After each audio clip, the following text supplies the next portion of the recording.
C'est un acte terrible qui aurait pu avoir des conséquences dramatiques. Un chauffeur de bus scolaire d'origine sénégalaise a voulu tuer une cinquantaine d'enfants qui étaient dans son bus au nom de la défense des migrants morts en Méditerranée.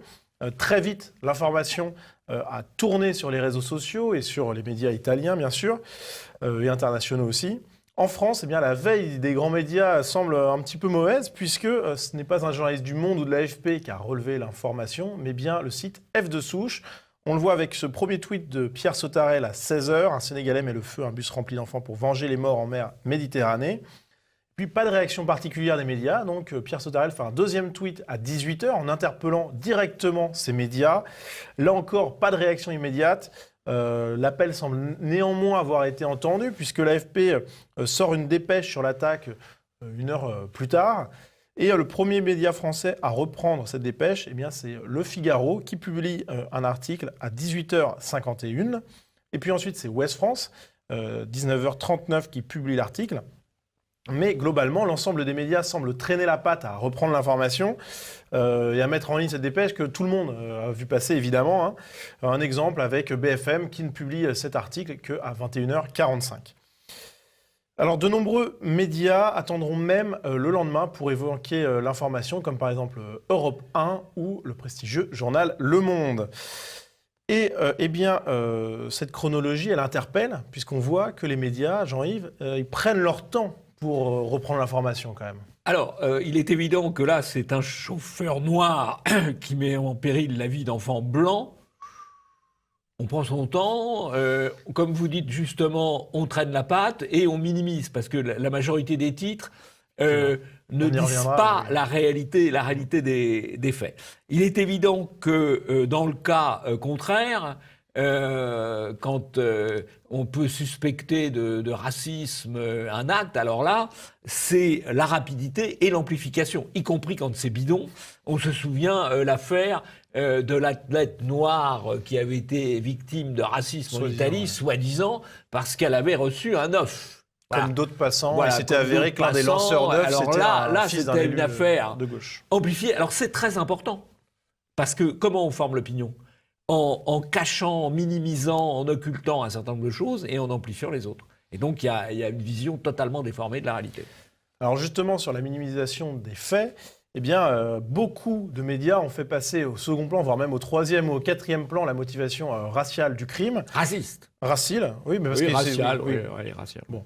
Notamment en utilisant un titre et un chapeau neutre, en obligeant donc le lecteur à lire l'article pour comprendre qu'il s'agissait d'un chauffeur d'origine sénégalaise qui voulait défendre, soi-disant, les migrants morts en Méditerranée. Exemple avec deux articles représentatifs. Premièrement, Le Figaro, qui occulte totalement les raisons de ce geste, alors qu'elles sont par ailleurs clairement présentées par les médias italiens. Et puis, dans le corps de la dépêche AFP, on a quand même cette chose-là, donc aurait pu être mis en exergue par Le Figaro. Le titre, personne ne sortira d'ici vivant, tragédie évitée, et le chapeau, le chauffeur a incendié son bus pour des raisons encore confuses, et le procureur de Milan n'exclut pas l'hypothèse du terrorisme. Alors Ouest France fait un poil mieux tout en restant quand même dans le vague, avec le titre « Un massacre évité de justesse pour 51 collégiens pris en otage dans un bus ». Et dans le chapeau, on mentionne l'arrêt des morts en Méditerranée par le chauffeur comme une revendication, même si pour l'Ouest France, ce sont des propos confus. Oui. Confus, ça permet de cacher la réalité des propos. Oui, voilà. Et puis pareil. Pasteuriser, neutraliser, éviter d'avoir à dire c'est confus. Comme ça, on cache, on occulte. Et puis on imagine que c'est un déséquilibré, oui. Chose qu'on n'a pas fait, comme on l'a vu pour le terroriste de Christchurch. Alors heureusement, certains médias français ont été plus honnêtes intellectuellement. Alors petite surprise, je ne dois pas vous le cacher, j'arrive, quand j'ai vu ça, j'étais un peu surpris. La dépêche qui titre « Italie, pour venger les migrants, le conducteur ligote 51 collégiens ». Donc on voit bien le rappel de la motivation, donc c'est assez étonnant. Plus logique, le titre de Valeurs Actuelles, il incendie un car scolaire pour venger les migrants avec un chapeau intéressant, puisqu'il rappelle l'origine sénégalaise du conducteur de bus. Et puis, de manière plus étonnante, mais ça m'a paru intéressant de vous le présenter, Jean-Yves, et de le présenter aux téléspectateurs, bien un article du site jean-marc-morandini.com, titré « Milan, un homme prend en otage 51 collégiens dans un bus pour dénoncer le sort des migrants ».